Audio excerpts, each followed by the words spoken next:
안녕하십니까. 오늘 말씀은 요한복음 4장 30절에서 54절 말씀을 읽겠습니다. 요절 34절 예수께서 이르시되 나의 양식은 나를 보내신 이의 뜻을 행하며 그의 일을 온전히 이루는 것이니라.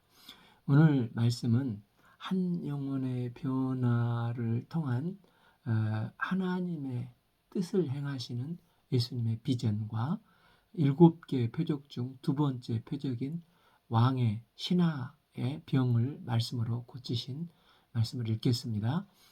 사마리아 여인이 예수님을 만나고 너무 기뻐서 이제 물동이를 버려두고 내가 행한 모든 일을 내게 말한 사람을 와서 보라. 이는 그리스도가 아니냐라고 예수님을 증거했습니다. 30. 그들이 동네에서 나와 예수께로 나오더라. 이 여인의 과거를 다 아는데 누가 귀를 기울이겠습니까? 그런데 놀랍게도 동네 사람들이 마음이 움직였다는 것입니다. 이처럼 비록 우리가 부족하고 흠이 많은 사람일지라도 내가 만난 예수님을 확신을 가지고 선포하면 사람들이 듣는다는 것입니다. 내가 예수님을 만났다는 이 단순한 고백과 감격이 사람들의 마음을 움직이고 그들이 예수님께 나와 믿을 수 있는 이 꼬투리의 능력이 된다는 것입니다. 31. 이에 제자들이 청하여 이르되 랍비여 잡수소서.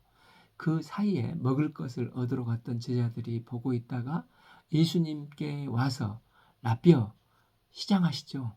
빨리 드세요. 이렇게 했는데 예수님은 전혀 다른 말씀을 하셨습니다. 32. 이르시되 내게는 너희가 알지 못하는 먹을 양식이 있느니라. 이 말씀에 33. 제자들이 서로 말하되 누가 잡수실 것을 갖다 드렸는가 하니 아마도 이 여인이 혹시 이 빵이라도 갖다 드린 게 아닐까 생각을 했습니다. 그때 예수께서 양식에 대해서 말씀을 하십니다. 34. 예수께서 이르시되 나의 양식은 나를 보내신 이의 뜻을 행하며 그의 일을 온전히 이루는 것이니라. 예수님의 양식은 보통 먹는 빵이나 밥이 아닙니다. 예수님의 양식은 나를 보내신 하나님 아버지의 뜻을 행하며 그 뜻을 온전히 이루는 것이 예수님의 양식이라는 것입니다. 하나님의 뜻은 이 여인의 목마름으로 갈급할 때 그 갈증을 채워줄 영생수를 공급해 주시고 그녀가 메시아를 진정한 예배의 대상으로 고백하는 것, 즉 온전한 영혼 구원, 이것이 하나님의 뜻입니다. 하나님의 뜻은 예수님께서 공생의 기간 많이 표현을 하셨습니다. 요한복음 6장 39절 나를 보내신 이의 뜻은 내게 주신 자 중에 내가 하나도 잃어버리지 아니하고 마지막 날에 다시 살리는 이것이 하나님의 뜻이라고 말씀하셨습니다. 또한 마태복음 18장 14절에서는 이와 같이 작은 자 중에 하나라도 잃은 것은 하늘에 계신 너희 아버지의 뜻이 아니니라. 아버지의 뜻은 작은 하나라도 잃지 않고 얻는 것이라 말씀하셨습니다. 천하보다도 귀한 한 영혼을 구원하는 게 이게 하나님의 뜻입니다.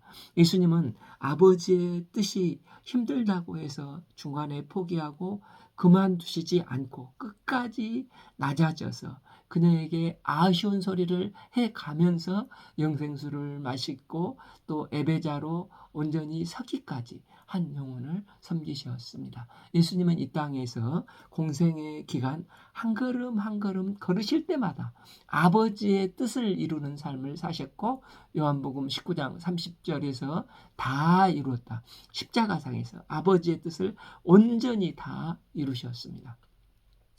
때문에 하나님의 뜻은 어디로 향하고 있습니까? 화살을 쏴면 관역의 중심으로 향하고 있듯이 하나님의 뜻은 뜻의 중심은 항상 영혼 구원에 있다는 것입니다. 하나님께서 독생자 예수님을 보내사 십자가의 대속죄로 희생하신 영혼을 구원하여 멸망에서 끄집어내고 영생의 길로 인도하신 것입니다. 그래서 누가복음 15장 7절 내가 너에게 이르노니 이와 같이 죄인 한 사람이 회개하면 하늘에서 회개할 것이 없는 의인 99으로 말미암아 기뻐하는 것보다 더하리라. 한 영혼의 회개하고 주께 돌이키는 것, 이게 하나님이 가장 기뻐하시는 일입니다.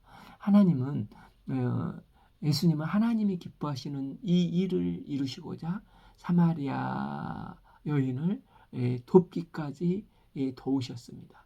이 한 영혼의 변화 때문에 예수님은 기쁨이 충만하시고 배가 부르신 것입니다. 그러므로 영혼 구원을 위해 산다는 것은 하나님의 뜻에 가장 가까이 있는 것이라 할 수 있습니다. 우리가 왜 양식을 먹습니까? 양식은 생명을 유지하기 위해서 먹는 것이 아닙니까? 양식을 먹을 때 생명력이 충만하고 기쁨이 충만합니다. 맛있는 음식을 먹으면 스트레스가 풀리기도 하고 뭔가 만족과 포만감이 있지 않습니까?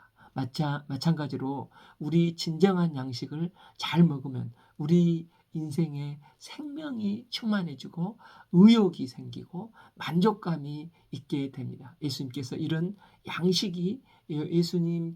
이런 양식이 영혼 구원이셨습니다. 뿐만 아니라 예수님은 이런 양식의 영혼 구원의 기쁨으로 인해서 한 영혼의 구원을 통해서 어떤 비전을 보셨습니까? 35.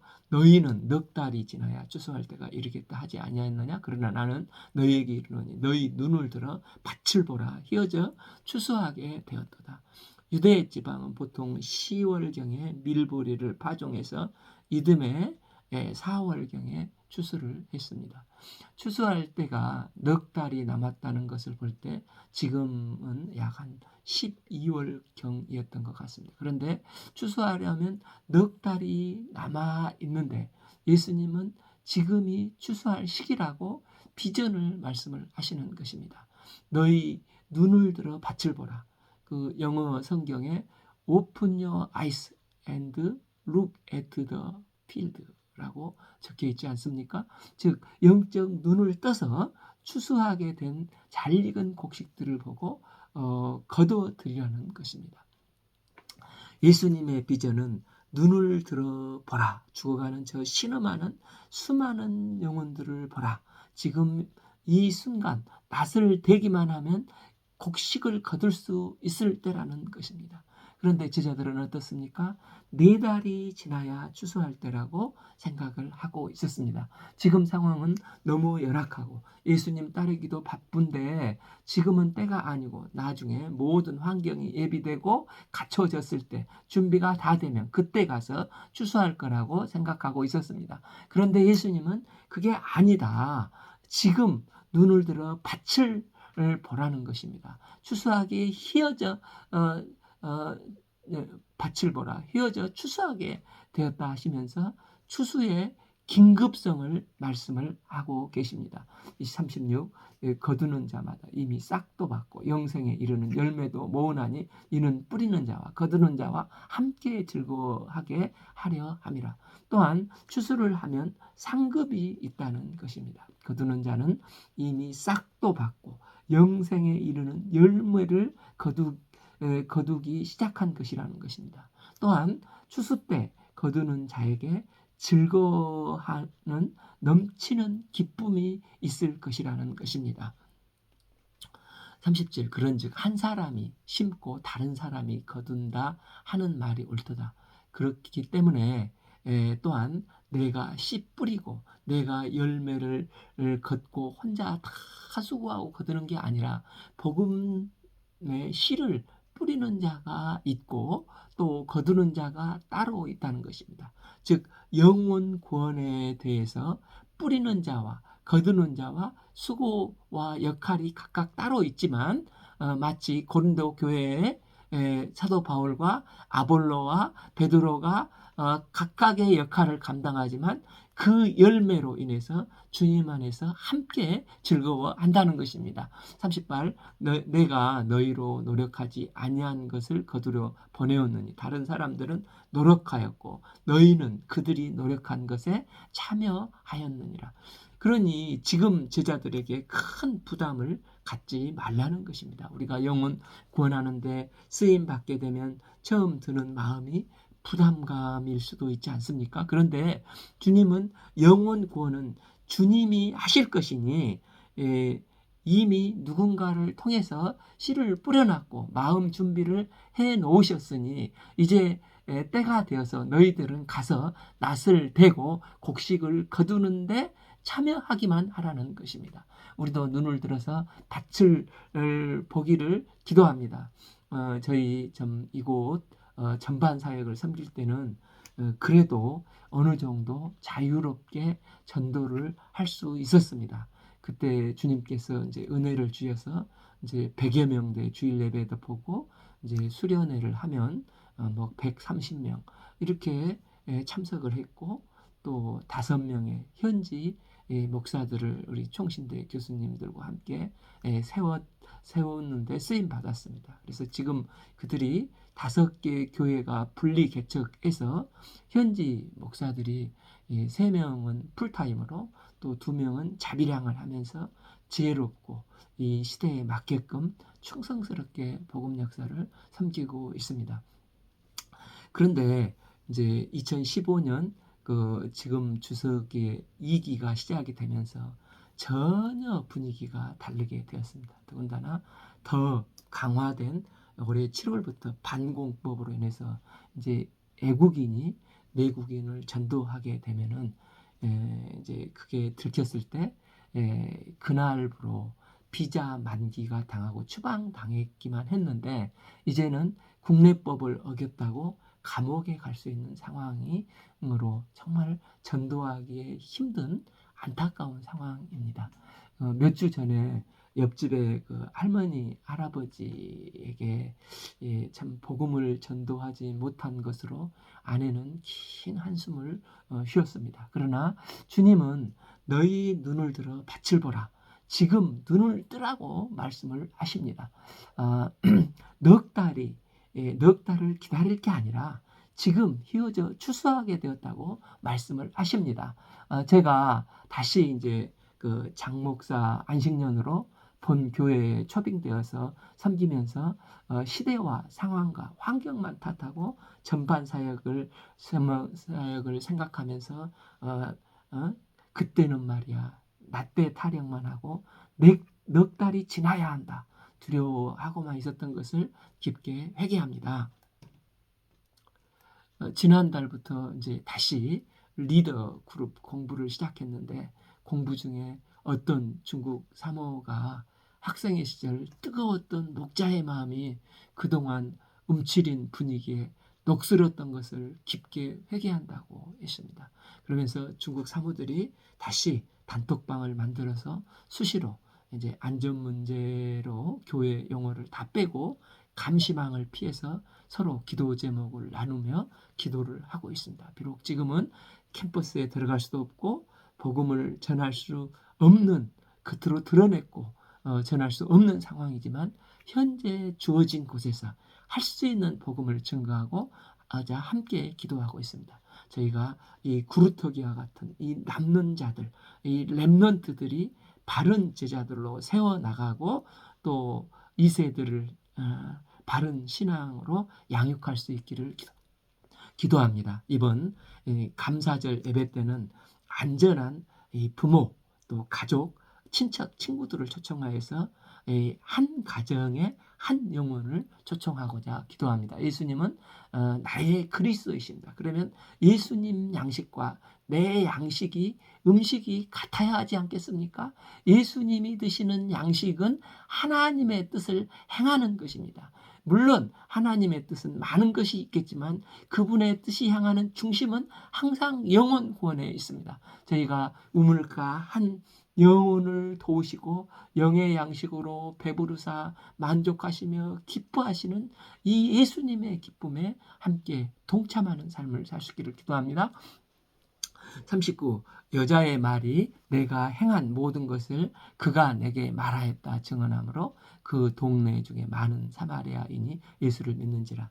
그러니까 3장의 니고데모의 시작은 명확했지만 거듭나야 하나님 나라를 볼 수 있다. 말씀을 듣고부터 거기에 대한 확실한 답을 못하고 끝내 희미하게 사라졌지 않습니까? 물론 뒤에 이제 두 번 나오고 변화를 받지만 그런데 상처 많고 사연 많은 이 여인은 참 경배의 대상 메시아 예수님을 뜨겁게 만났습니다. 그래서 이 여자가 그분이 그리스도가 아니냐 담대하게 증언함으로 동네에 많은 사람들이 예수님을 믿게 되었다는 것입니다. 이를 볼 때 복음 전도는 우리의 능력이나 지식이 아니라 내가 예수님을 만났다는 단순한 고백과 이 감격이 세상 사람들의 마음을 움직이게 하는 것을 보게 됩니다. 40 사마리아인들이 예수께 와서 자기들과 함께 유하시기를 청하니 거기서 이틀을 유하매 40일 예수의 말씀으로 말미암아 믿는 자가 더욱 많아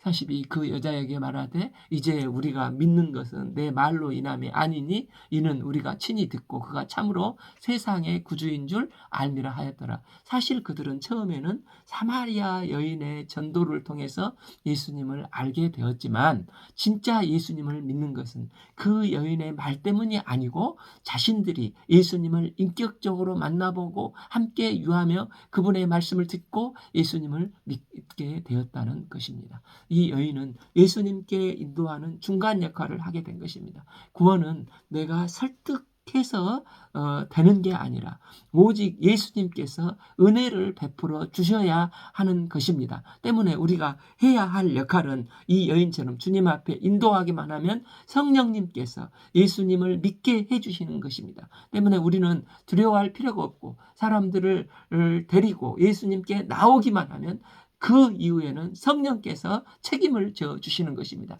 예수님이 믿게 하시는 것입니다. 누구든지 예수님의 말씀을 듣지 못했기 때문에 못 믿는 것뿐이지 자기 착각 속에 자기 고정관념 속에 오해 속에 있는 것이지 진지하게 마음의 문을 열고 예수님을 겸손히 믿고자 구하는 자에게 예수님은 반드시 성령의 은혜를 베푸사 예수님을 만나게 해주시는 것입니다.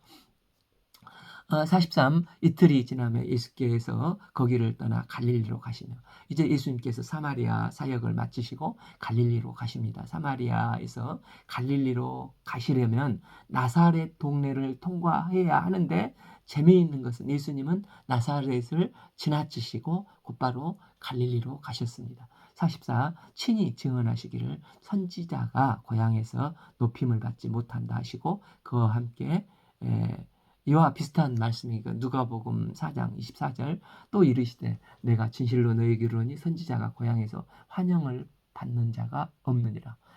성경은 하나님의 사람들이 고향이나 가족에게 환영받지 못하고 냉대받았던 것을 여러 곳에서 기록하고 있습니다.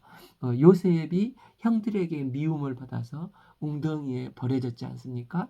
다윗도 그 사무엘 선지자가 와서 기름을 부으려고 할 때 아버지와 형들에 의해서 철저히 배제되고 무시를 받았지 않습니까? 예수님도 이제 고향이나 가족들에게서는 그들의 선입관 때문에 환영받지 못하셨습니다.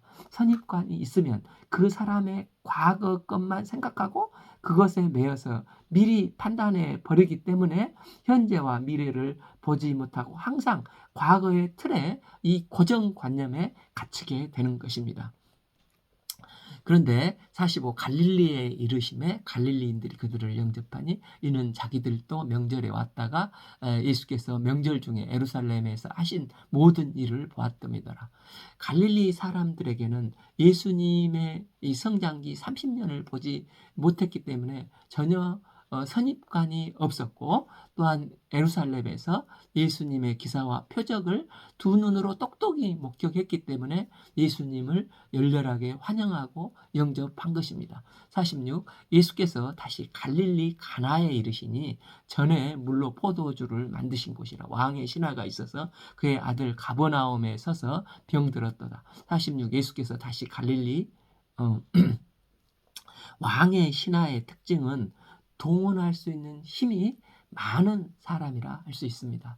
이 사람은 동원할 수 있는 왕궁의 명이나 약들은 다 동원했을 것입니다. 그러나 그 아들을 낫게 할 수가 없었던 것 같습니다. 그런데 40절 7. 그가 예수께 유대로 갈릴리로 오셨다는 것을 듣고 가서 청하여 오되 내려오셔서 내 아들의 병을 고쳐주소서 하니 그가 거의 죽게 되었습니다.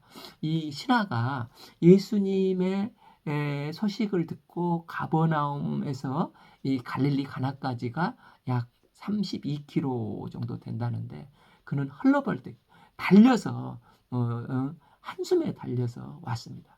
그 이유는 자기 아들이 병들어 거의 죽어가고 있었기 때문입니다. 그 아비의 심정으로 그는 단숨에 달려와서 지금 예수님의 기적이 필요합니다 하고 요구를 하고 있는 것입니다. 49. 예수께서 이르시되 너희는 표적과 기사를 보지 못하면 도무지 믿지 아니하니라. 예수님께서 이렇게 말씀을 하십니다. 너무나도 평소에 예수님답지 않는 이상한 반응이 나오지 않습니까? 평소 사랑과 긍휼이 많으신 예수님은 곧바로 고쳐주셨습니다. 마태복음 9장 18절에서 한 관리가 와서 절하여 내 딸이 방금 죽게 되었사오나 오셔서 그 몸에 손을 얹어주셔서 그러면 살겠나이다 하니까 예수께서 일어나 곧바로 따라가셨지 않습니까? 그런데 예수님은 이 왕의 신하가 직접 먼 길을 달려와서 깊이 왔는데도 예수님의 말씀은 너무나 냉담하고 쌀쌀 맞으셨습니다. 너희는 표적과 기사를 보지 못하면 도무지 믿지 아니하리라. 이렇게 말씀하시는 것입니다. 그 아버지의 마음도 조급한 마음도 모르고 너희는 표적과 기사를 봐야 겨우 좀 믿으려고 하느냐. 너희는 눈에 보이는 것만 믿으려고 하지 그것은 온전한 믿음이 아니야 라고 말씀을 하시는 것입니다. 예수님은 이런 그에게 순서가 기적이 먼저가 아니라 먼저가 말씀을 믿는 믿음이 생길 때 기적이 이루어지는 것을 말씀을 해주십니다. 로마서 10장 17절 그러므로 믿음은 들음에서 나며 들음은 그리스도의 말씀으로 말미암으니라. 즉 믿음은 말씀을 듣고 나서 생긴다는 것입니다. 믿음이 있으면 기적이 나타납니다. 때문에 신앙생활은 말씀, 믿음, 기적 순서가 건강한 신앙이 되는 것입니다. 이런 신앙의 기초가 있을 때 잠자고 일어나면 당장은 보이지 않는 것 같지만 부지불식간에 우리의 신앙이 조금씩 성장하게 되는 것입니다. 그런데 신앙의 기초가 기적만 추구하는 신앙은 10년이 지나도 성장하지 못하고 정체된 신앙으로 이런 신앙을 표적신앙이라고 하지 않습니까? 우리는 자신의 현 상황으로 주님을 만나라고 하면 안 되고 말씀으로 주님을 만나야 하는 것입니다. 그러기 위해서 48 예수께서 이르시되 너희는 표적과 기사를 보지 못하면 도무지 믿지 아니하리라 말씀하시며 지금 급박한 현 상황으로 예수님을 만나려고 하는 왕의 신하에게 말씀으로 그 신앙을 돕고자 하시는 것입니다. 사실 예수님은 이 표적 신앙의 위험성에 대해서 이미 여러 번 말씀을 하셨습니다. 마태복음 12장 39절 예수께서 대답하여 이르시되 악하고 음란한 세대가 표적을 구하나 선지자 요나의 표적밖에는 보일 표적이 없느니라. 예수님은 표적을 구하는 사람이 악하고 음란한 사람이라고 했습니다. 하나님 표적 보여주세요. 그럼 내가 믿겠습니다. 하는 사람의 의도가 악하다는 것입니다. 물론 표적 신앙이라도 구하는 믿음은 안 믿는 것보다 얼마나 귀합니까? 그러나 그 믿음 가지고는 안 된다는 것입니다. 그래서 마태복음 9장 30절 그 눈들이 밝아진지라 예수께서 엄히 경고하시되 삼가 아무에게도 알리지 말라 경계를 하셨습니다. 오직 표적 신앙만 가지는 자의 특징이 무엇입니까? 우리가 요한복음 6장 오병이어의 그 5천 명을 먹이신 표적을 보지 않습니까? 그런데 그들이 다 예수님을 표적을 보고 믿었습니까? 66절을 보면 그때부터 그 제자 중에 많은 사람이 떠나가고 다시 그와 함께 다니지 아니하더라. 결국 제자들만 남고 다 떠나갔습니다. 표적 신앙을 가진 자들은 이처럼 예수님의 표적을 체험했을 때 또 더 큰 떡을 달라고 요구를 합니다. 이번에는 떡과 피자를 함께 주십시오. 그리고 다음에는 이제 콜라까지 보태서 주십시오. 이런 식으로 계속 표적을 보여달라고 요구를 합니다. 이런 자들의 내면은 여전히 어떤 신앙 인격의 변화, 성품의 변화가 전혀 없습니다. 예수님은 지금 이것을 지적하고 있는 것입니다. 사도 바울은 복음을 증거하는 중에 많은 치유 사역도 일어나고 복음을 증거하였습니다. 그런 그는 안질이 걸렸습니다. 그러나 그는 하나님께 기도해서 낫게 해달라고 기도했는데 내 은혜가 내게 족하도다 하는 말씀을 듣고 더 이상 아쉬워하지도 않고 그 문제를 놓고 기도하지 않았습니다. 오히려 그는 고백을 했습니다. 고린도후서 12장 9절 나에게 이르시기를 내 은혜가 내게 족하도다. 이는 내 능력이 약한 데서 온전해짐이라 하신지라. 그러므로 도리어 크게 기뻐함으로 나의 이런 약한 것들에 대하여 자랑하리니 이는 내 그리스도의 능력이 내게 머물게 하려 함이니라. 그는 그리스도의 능력이 그에 머물게 하려 함이라고 고백을 하였습니다. 이처럼 우리의 표적 신앙보다 먼저 주님을 인격적으로 깊게 만나 그리스도의 능력이 내 안에 거하는 것이 중요합니다. 그런 주님을 더 알아가고 사랑해가는 신앙이 되어야 하는 것입니다. 48 예수께서 이르시되 너희는 표적과 기사를 보지 못하면 도무지 믿지 아니하리라. 이런 말씀을 예수께서 했을 때 왕의 신하의 귀에 들어갔을까요? 그는 자기 아들이 지금 죽어가는데 이 아들 생각밖에 없었을 것입니다. 49 신하가 이르되 주여 내 아이가 죽기 전에 내려오소서. 이 칼급하게 지금 예수님께 간구하는 것입니다. 이제는 주여라고 합니다. 주여 죽기 전에 내려오셔서 살려달라고 간절히 구합니다. 그때 예수님이 그를 따라가셨습니까? 따라가서 병을 고쳐주셨습니까? 50 예수께서 이르시되 가라 내 아들이 살아있다 하시니 지금 내가 가서 이 아이를 고쳐주고 그 아이가 낫는 것을 보고 그제서야 이 기적을 보고 표적을 보고 믿지 말고 지금 내가 선포한 이 말씀을 믿고 이 말씀을 의지해서 가볼래? 하시는 것입니다. 너는 나를 한번 믿어볼래? 하시는 것입니다. 지금 왕의 신하는 예수님이 안수해주면 낫겠다고 생각하지 않습니까? 그러나 예수님은 그렇지 않고 가라. 내 말씀만 믿고 가라. 내 아들이 살아있다. 죽지 않았다. 말씀을 믿고 염려하지 말고 가라는 것입니다. 그때 왕의 신하가 어떻게 행동을 했습니까? 50절 하 그 사람이 예수께서 하신 말씀을 믿고 가더니 처음 이 사람이 표적을 보고 나왔다가 이제 말씀을 믿고 갑니다. 예수님은 이것을 원하신 것입니다. 50일 내려가는 길에 그 종이 오다가 만나서 아이가 살아있다 하거늘 당신의 아들이 살았습니다 하는 기쁜 소식을 들었습니다. 이때 왕의 신하의 관심이 무엇이었습니까? 52 그가 그 낫기 시작할 때 물은즉 어제 7시에 열기가 떨어졌나이다 하는지라. 53 그의 아버지가 예수께서 내 아들이 살아있다 말씀하신 때인 줄을 알고 자기와 그 온 집이 다 믿으니라. 그는 예수님의 말씀하신 시간에 관심이 있었습니다. 언제 아이가 열이 내려가고 살아났는가를 알고 싶었습니다. 그때 예수님께서 말씀하시는 그 시간이 딱 맞아 떨어진 것입니다.